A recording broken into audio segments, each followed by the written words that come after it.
Yo, yo, yo. All right. So this is podcast one, the very first one we've ever done. Keeping it real in real estate.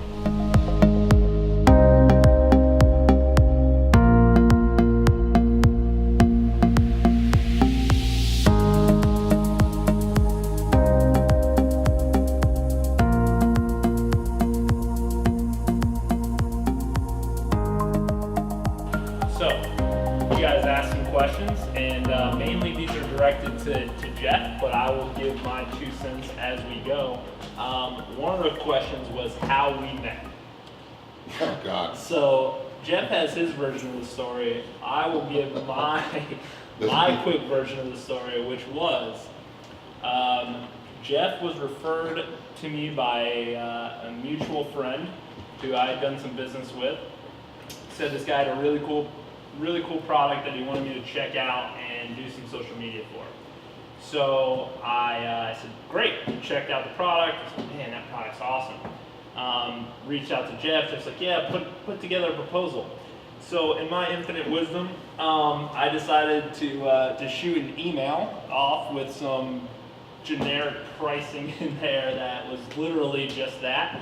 And Jeff basically wrote back in a much more professional way and said, what the hell is this? I asked for a proposal, not an email, and this sucks. And so we put together a much bigger proposal that ended up, I guess, kind of working, convinced you that we somewhat knew what we were talking about. We decided to kick that relationship off, and then it really happened. We go to Minnesota. Duluth, Minnesota. Get stuck in a car for 2 hours, 3 hours. Yeah, like 4:30 in the morning. 4:30 in the morning on the way back and to the airport. To the airport, and the relationship kind of forged from there, and then now here we are, and it's been what 3-4 months since I joined the actual team here. And was it an Uber driver or this weird guy who arrived at the airport? So I opted for the weird guy at the airport. And we just chatted for a little while. Look how it worked out. And we hit probably every topic in the planet on the way from Duluth to St. Paul. We did. It was interesting. We were just talking about real estate and how it's so wide open. It's the coolest industry in the planet for those who actually run it like a real business. And we were just talking about ways that we can really blow it up and take it to the next levels that Craig and I and Dad and everyone are going to take it to.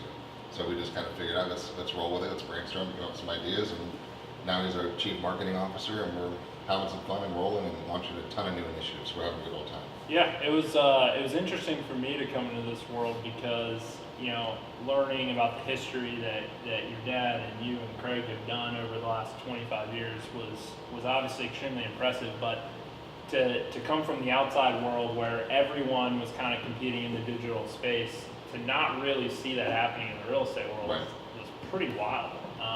So for me, it was kind of like an awakening of, wait a minute, like, no one's doing this, like no one's running ads, like you guys are able to sell 3,000 transactions a year doing really nothing, like from a marketing perspective. Well, we do a little more than that. You do, yeah, obviously, but I mean, from a digital perspective, without tapping into that, which is really all I knew. To grow a business was mind blowing, and so it just made me realize how much opportunity there was for not only for the company but for our agents as well.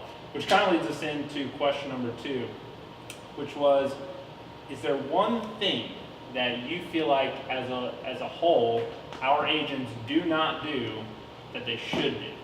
One? Just one, like the number one thing. Like if you had an agent sitting in front of you that said, if you do this one thing, you will be successful, or at least on the path to being successful in real estate. That's an interesting question. The one thing that they can do, that they should do, that they're not doing, is actually have true belief and understanding of how this business really works. And in my opinion, most people don't really understand it the way that they could. Now, there's a lot of people still crushing it, but they're still missing the point from my perspective. So what I mean by that is the one thing they could do is realize that we are truly business partners, right? Yeah. And their success. And a lot of people try to get into an egocentric mode where they try to do it all themselves. And for whatever reason, they were that was put into their brain that that's the way to do it. And you drive around any town in the U.S. and you see somebody's face on a freaking park bench, right? What egocentric drive tells anybody that that's a really good idea? Yeah. Right. So one thing that I love about the agents that we have that are doing really well is it's kind of a let's do this together. Let's figure out how this really works. So what we've kind of positioned ourselves as is the true business partner. So who could you be with the right business partner is a question I want to ask to all of our existing agents and everybody we come in contact with, because that's what we do. In any business, everyone has a role, right? Yeah. So we have our role and Yeah. the agents have their role. And I believe that they try to take on more than they need to for their role, Yeah. and try to put more pressure on themselves than they should. So to trail down to that answer that question is what's the one thing they don't do is let go of the shit that doesn't matter and really focusing on what they're good at. What they're good at, what their whole role is the emotional connection, the face-to-face, eye-to-eye, belly-to-belly communication with a real person. Yeah. And to find out who's thinking about buying or selling, and then have their back and take them with them. And then the other stuff, let it go. We've got the coordinators, we got the personalized assistant, we got the staff to handle everything else. The most critical role is go talk to people. Sounds simple, but that is the one thing they should do more than that they're not doing, and have the belief that they can do it. And we got their back with everything else. Yeah, no, it makes perfect sense. And I've seen it in my brief time here, and you see this in almost every business, coming from the agency world, dealing with business owners, especially small business owners. You see this a lot, right? Someone becomes a roofer because they grew up in the roofing business, and now they think it's a good idea to go start their own roofing business.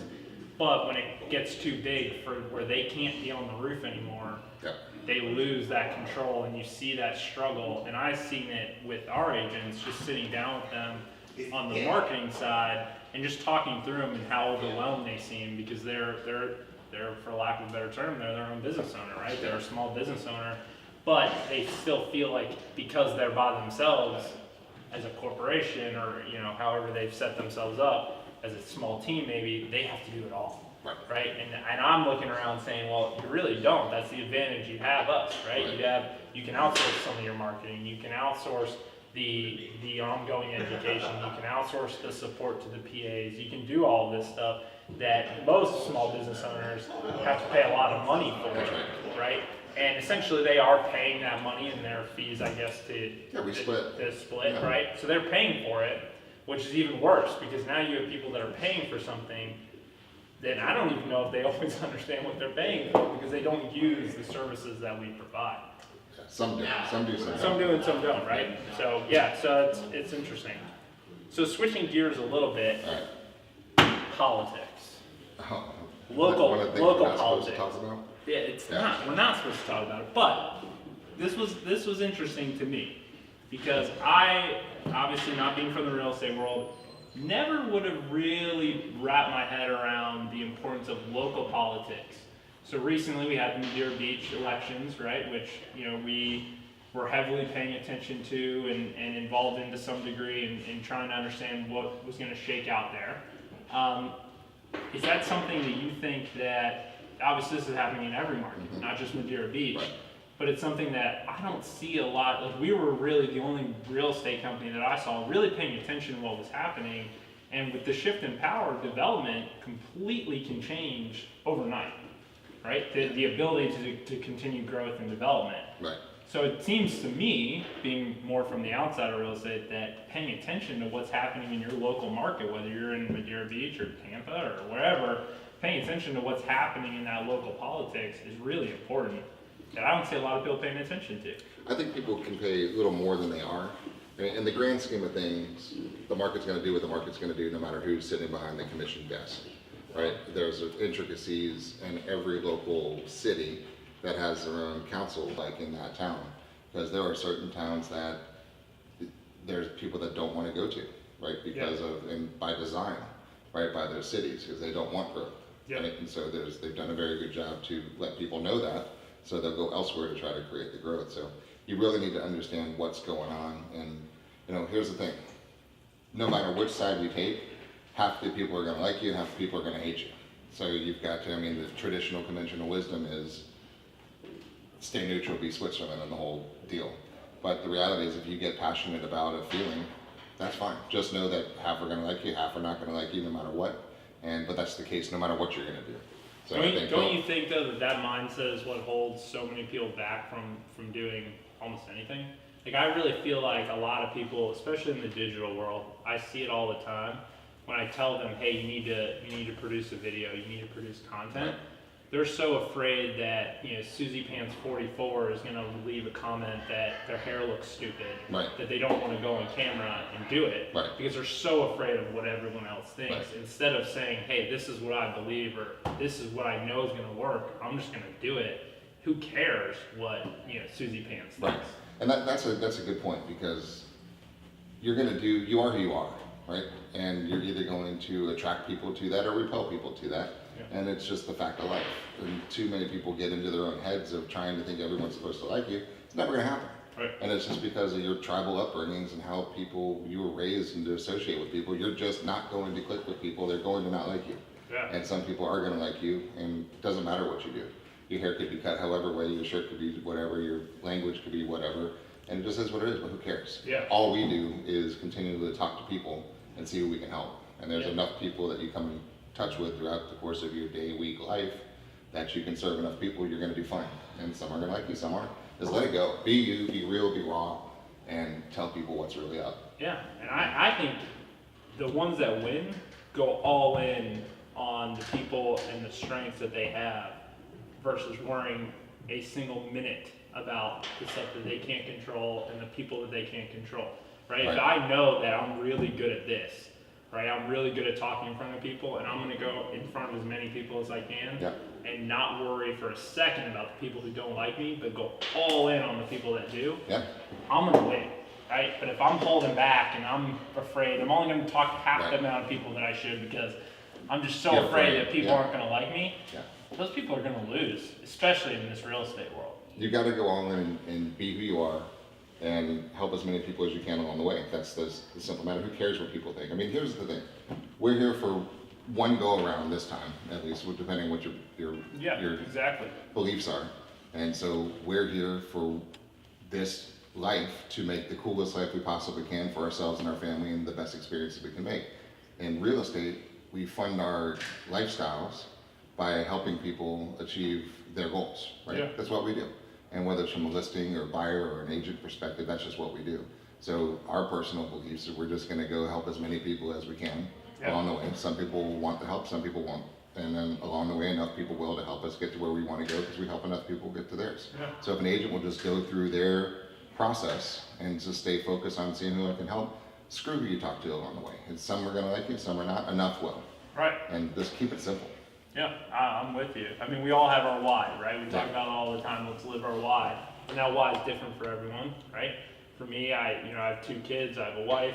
I love real estate. I could, choose to do just about anything, but I am at a point where my why is to go build something really cool. Had you come to me and you guys were already number 1 into the C21 system and had been for 10 years and are number 1 year over year, I probably wouldn't even come on board. Like, to me, my why is that process, right? Like, I am self-aware enough to know that I really enjoy being a part of building that something, right? And in this case, it happens to be real estate.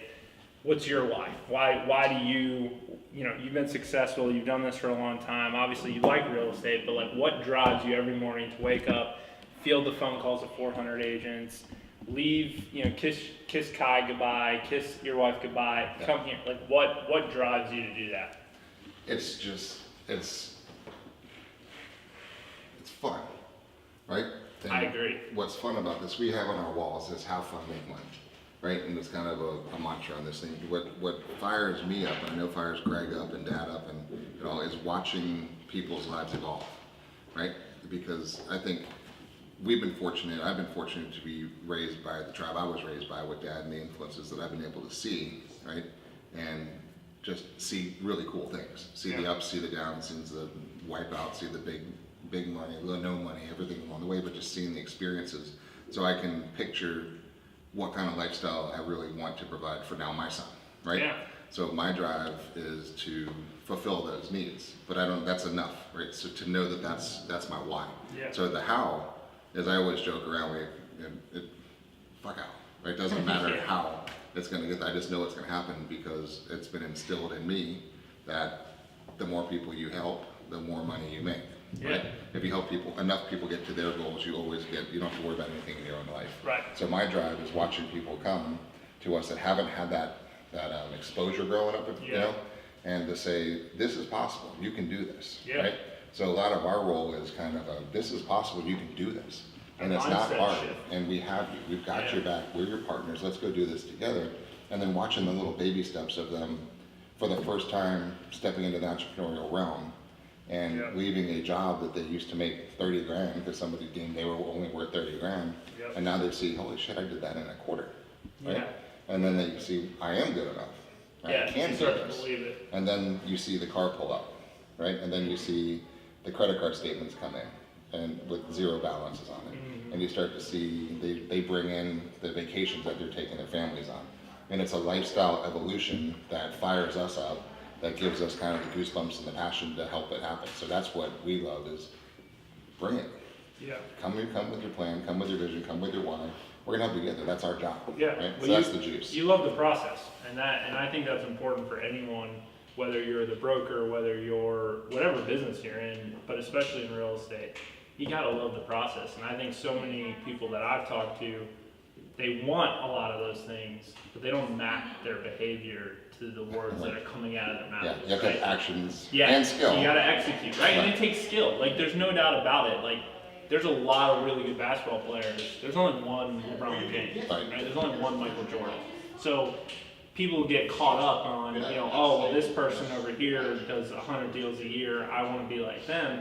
And I think that's the wrong mindset. I think the mindset is, what do you want to accomplish and by when? And then map Yeah. that and actually do it, right? Like, I can't say, hey, I want to go, sell 100 homes a year, but go talk to 10 people a month, right? Like, Right, you can't do you that. got to map your behavior to what you actually want and be okay with not doing that, right? I personally give up income that I could build websites and do things at night, right? But I would rather coach my 2 kids. So I'm okay giving up income and with it taking longer. Lifestyle choice. Yeah, it's a patience thing, Yeah. right? I'm patient enough to know that it's going to take a little longer, but I'm okay with that. Right. And I think so many people that I talk to aren't okay with that. They say one thing, they really want it tomorrow. They want the Ferrari in the driveway tomorrow, Right. but aren't willing to put in the effort. And they set these arbitrary goals that don't mean anything. And the Ferrari ends up being a figment. Right? Yeah, What- it's something you don't believe you'll ever attain. And from a mindset perspective, it's never a thing, right? Where people really fail in this business is they think achieving something is going to make them happy, and it's not. Right? You No. have to 100% get into the vibe, right? You know, Yeah. we're all energy and intention people here, Right. and you've got to get into that vibe of success, right? You've got to be happy with where you are right now. It's great where you are right now. It might not be exactly your perfect lifestyle, but you better damn well be happy where you are today and appreciate, be grateful what you have, right? And then you can build to the next step. You're But alive, right? That's And- number one. And you're a human. And you're human. You're not a tree. And you're in the You know? United States in this aspect. We're in the state of Florida, in the best I section. mean, so when you really look at the problems that a lot of us face, now obviously there's real stuff that happens in the world, right? People have family members that are dying, they're battling cancer, like there's real shit that goes on Yeah. in people's lives. But for the most part, we really take a step back about some of the shit that holds people back and that we complain about and that we use as excuses. At the end of the day, you're a human being, you're not a pig, right? You're a human being. And in this case, our agents, we live in Florida during a really good up market, Right. right? Like there's nothing to complain about right now. No. Like if you're complaining now, I mean, You need a mental check. Yeah, Right like- now. You yeah. can have more opportunities. We talk about all the time. Interest rates are at historical lows still. yeah, Right? even with the last Inventory is increases. low. Buyers are all over the place. Everybody wants to be here. It's not. You don't have to sell people on living on the beach in Florida. Yeah. Right, or in Tampa Bay, anywhere where we are. People want to. So Yeah. it's a matter of just being there. It's everything is out there to have. It's such an abundant world, an abundant mindset you need to, and it's all here. So our job is to help people unlock those blocks to Yeah. figure out where's the next step on that one. Yeah, it all comes back to really enjoying the process. So We have a lot of projects as a company going on, a lot of projects, including, even the fact that we're filming this right now. We've got Jonathan here. We're basically positioning ourselves as with Craig's full support as a media company that happens to be in real estate, so we can really start to expose what we do, how we do it, why we do it, being as transparent as possible as a brokerage, which is really cool. But we have a lot of cool projects going on, right? We've got condos going up at the beaches, we've got development stuff, we're working on auctions. So all the stuff we have going on, what's your favorite project of all the stuff that we have going on right now? Oh God. Well, the developments are cool just because it's cool to be able to see things that aren't there and watch them come. Yeah, right? Yeah. So that's neat, and it's a long tail process. I mean, this is several years. Every project that's coming out of the ground now, some of them are 10 years in the making. You mean it's not overnight? No, it's definitely not. You don't make a phone call and sell a $50 million project? Nope, doesn't. Oh man, sure seems that way. But I'll tell you what I'm most excited about is kind of the shift that we're doing as an organization, as a company, and it's all about content, providing value, and the selflessly serving, right? And what we do is help people. That's what we do from our level. That's what we do to the agents. That's what the agents do to the customers. That's what we're doing to our followers. Is we're giving them value, giving them content, and we don't want anything in return, right? And just to be able to come out there and say, we've got your back. We're here to help you. This is what we do, right? How can we help you? And just kind of watching that evolution of helping people. And that's what I'm excited about. And being able to reach out in the audio and the visual and the text side of the world is really cool. It's exciting to me. I know it's exciting to Craig and to Dad to kind of document our position from one of the top 21 companies in Century 21 in the world out of 7,600 of them. That's cool, right? So to knock off the other 20 on our way to number one, it's going to be cool to watch the documentation. And then we've got a pretty good baseline where we are now at the top. Around there, but that's just doing, like you said earlier, without bringing all this other stuff to the table. So with everything else that's coming at this time, I think you're going to watch some quantum leaps over the next couple of years. And we're going to have fun doing it. We're really leveraging, I think, where the attention, where the value is headed in the future, right? It's obviously, we've all seen it as human beings. We've seen the shift over the last few years. Everyone's consuming content digitally for the most part. Not too many folks are sitting in their kitchen table reading the newspaper anymore. So we're trying to evolve in that same fashion. But I think to your point, what we're focused on now as a brokerage of just bringing value and producing content that's not in our best interest, right? It doesn't necessarily serve us to pay a video guy to go shoot a video of Plant High School and show the facility and interview the principal. Right? But what it does do is it definitely serves the potential customer is going to come into the area and wants to know is Plant High School the right spot for their child to get their education, and is living in that district the right move for them, right? And that's a big move for them. That's a big decision. And if we can help provide value that allows them to make that decision, whether or not they ever use us to actually purchase or buy that home, we're not worried about that, right? We're just producing the content with nothing, asking for absolutely nothing in return. We're providing the content. Because we know that it's valuable. And we know that at the end of the day, that improves the customer experience, not for Beggins, but for the real estate, right? It creates a better buying experience overall. And people are starting to understand our core market here is West Central Florida, right? Which is a phenomenal place to live. Everybody watching, all of us, we could live anywhere we want. We're talking a bunch about this. Anywhere in the world we can go live. There's houses everywhere, there's jobs everywhere, we're entrepreneurial spirits, we figure it out, right? No matter where we land. Great restaurants. Why would we choose this region to live in? And that's what we're gonna have a lot of fun documenting and sharing with why. Why Tampa Bay? Why is this a cool place to live? And it's gonna be a lot of fun. Yeah, it's gonna be a fun journey. So one of our agents wrote a question saying that they noticed that there have been a lot of price reductions recently. She quoted that there was 46 in the Brandon Valrico area alone in the last 7 days. She wanted your take on, what's causing that? Is it overpricing? Is it, in your opinion, what's going on? I have my take from a non-real estate experienced person, but I wanted to get your take on what could be causing that. we got to be really careful talking about, and from an agent perspective and for the public watching this, there is no market, right? So when somebody says the market's doing this, or everyone's reducing prices, or prices are going up, prices are going up, it's complete bullshit. It's not true, right? Everything is so hyper local in this industry that it's sick, right? So we're sitting here right now in South Tampa. Inside of South Tampa are a ton of neighborhoods that are their own microcosm of what's going on. So to really understand what's going on in a market, you need to drill down to that market and see what's going on in that market. So a lot of things are going to be causing that. A lot of people, some people were smoking crack thinking that prices keep going up and up and up, and they just try to pioneer a new price point for their neighborhood, and it didn't work. And then everything's motivation driven.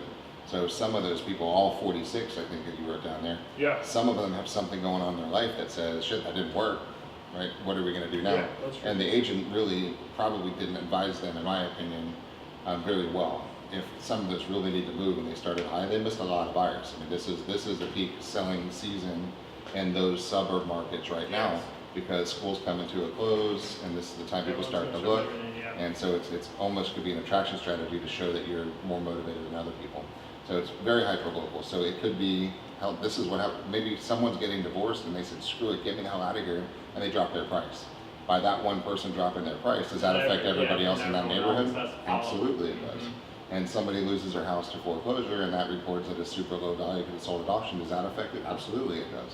Does somebody get a job transfer and the reload department dump the house, they don't want to carry it on the books anymore? Absolutely that happens.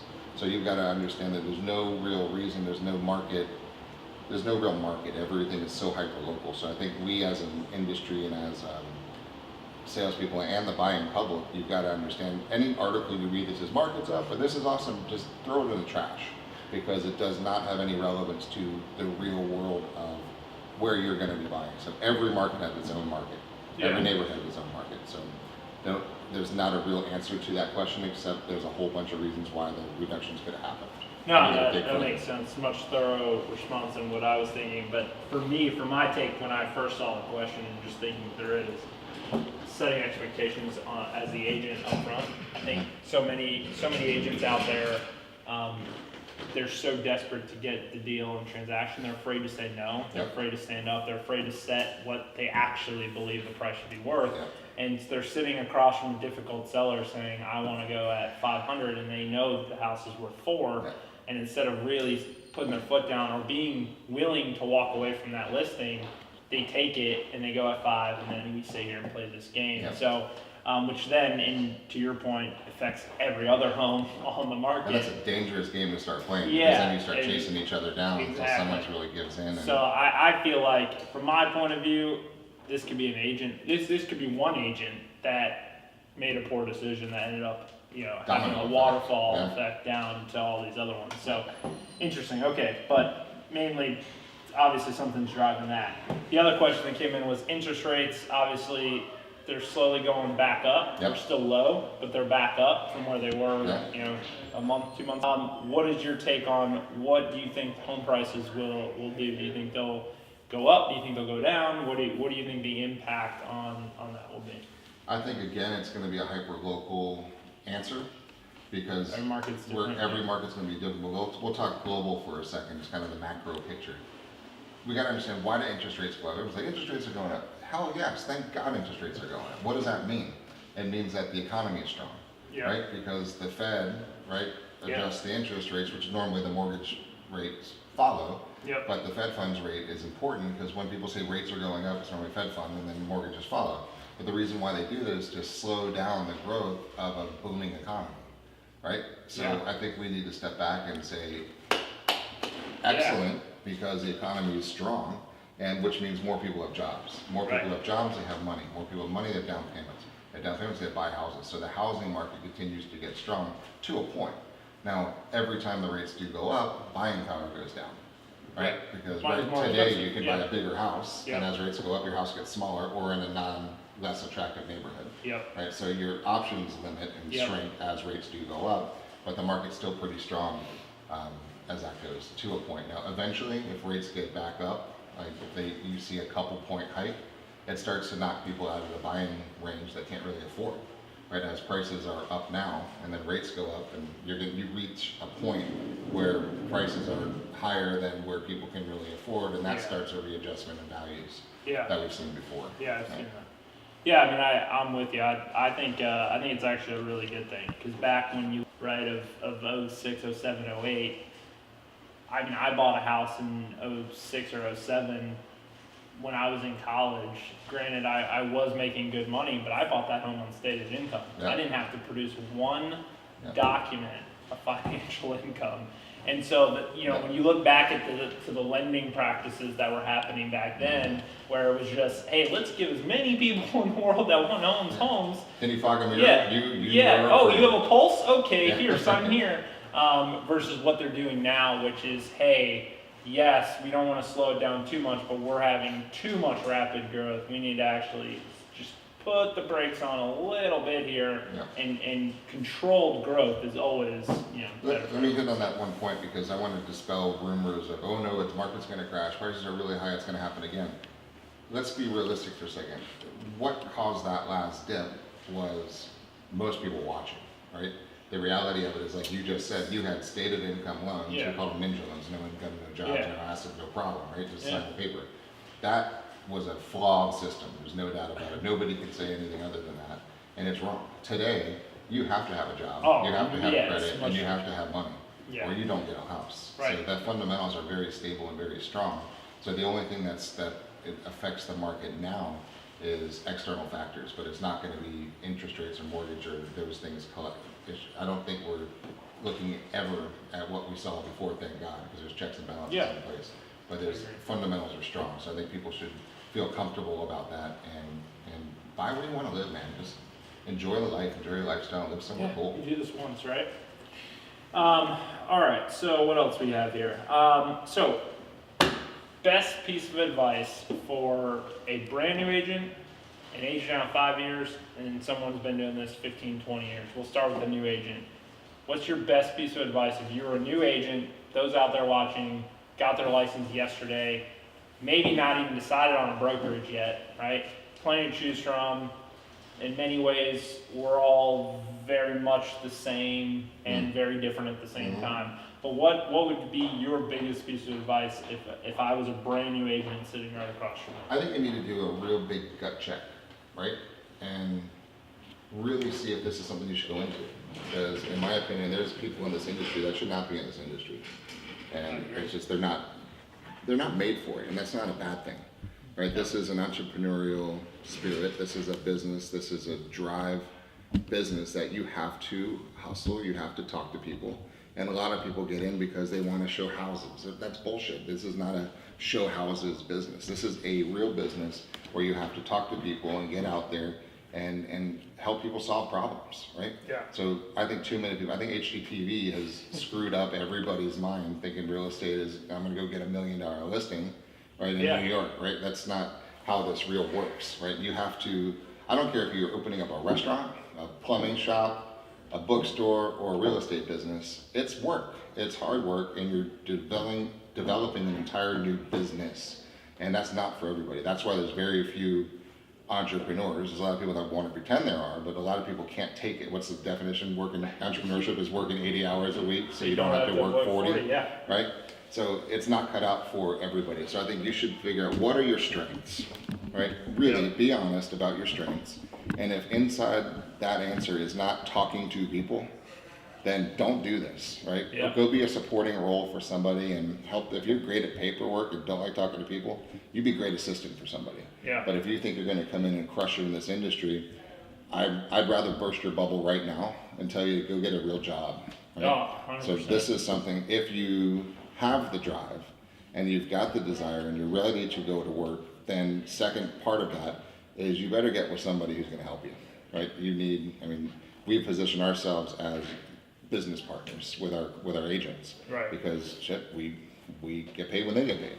It's a great, our interests are totally aligned on this one. So new agents, really gut check, and this might not be for you. And I'd rather you know now than later.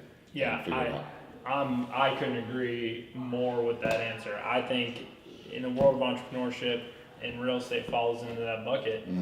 it's been cool, it's been popular, you know, to be able to say you're an entrepreneur, and then you couple that with real estate where, you know, they watch their friend's mom make 300 grand a year as a real estate agent, or watch HGTV, and we're like, oh, I'll just go into real estate and make 500 grand a year because it's easy. Right. And they don't actually have the stomach for it.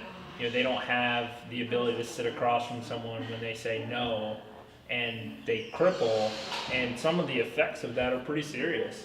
And the other reality here is, it comes back to what you said, you got to be self-aware enough to know, what are you actually good at? What do you actually want to do? What do you enjoy? Because the 19th person at Facebook made a shit ton of money compared to the number one at John's Hamburgers down the street, right? So, you know, I think we have to be very self-aware. What about an agent 5 years in who's doing 15 deals but feels like they should be doing 30?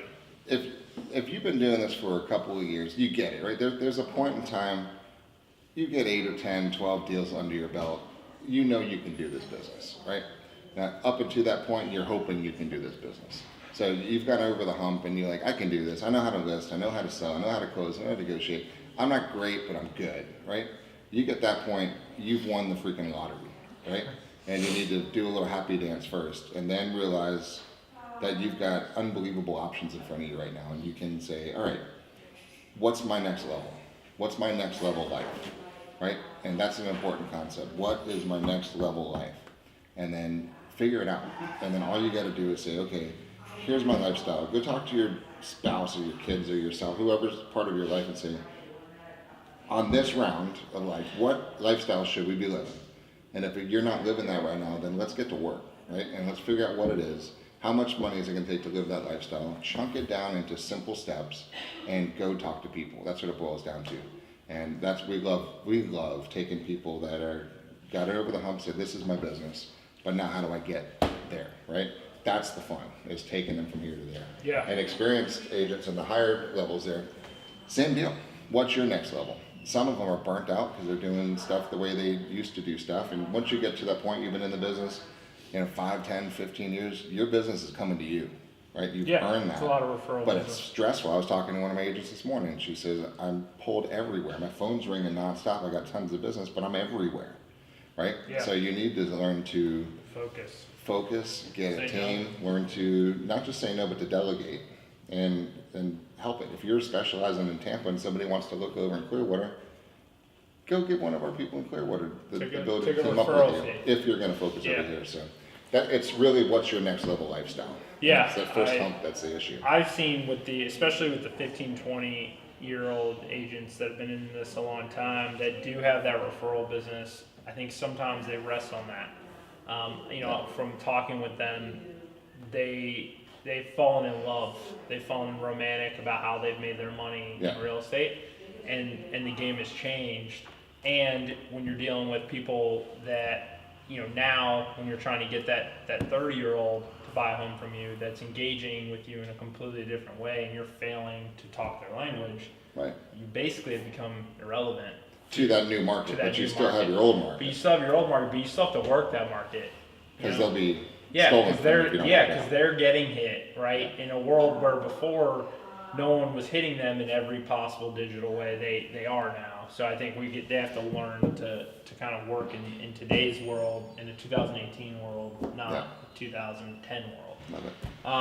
We got a bolt to the beach. Okay, so last thing, someone wanted to know, what is your favorite color? What's my favorite? Oh, really? That's favorite color. Deep on this was a real question. Favorite color? I would say, I'll call it blue. How about that? Mine is blue as well. And last but not least, because I gotta ask this question, if you and Craig were in a boxing match, who would win? Dude, he's dead. Okay. He's dead. He's 6 years older than I am. So he's been able to pick on me for 6 years ahead of time. Yep. So I'm just storing it up. You got size on him. I've got size on my I'm actually kind of a ninja too. So I feel like you would win that drinking competition though. I think he gets it. Yeah. All right. Well, he's good. He's got a 6-year head start. He does, and but you do have a liver of steel, so it's a genetic tribal thing. We're good. I think you're both set. Well, hey, first one in the books. Do it. All right.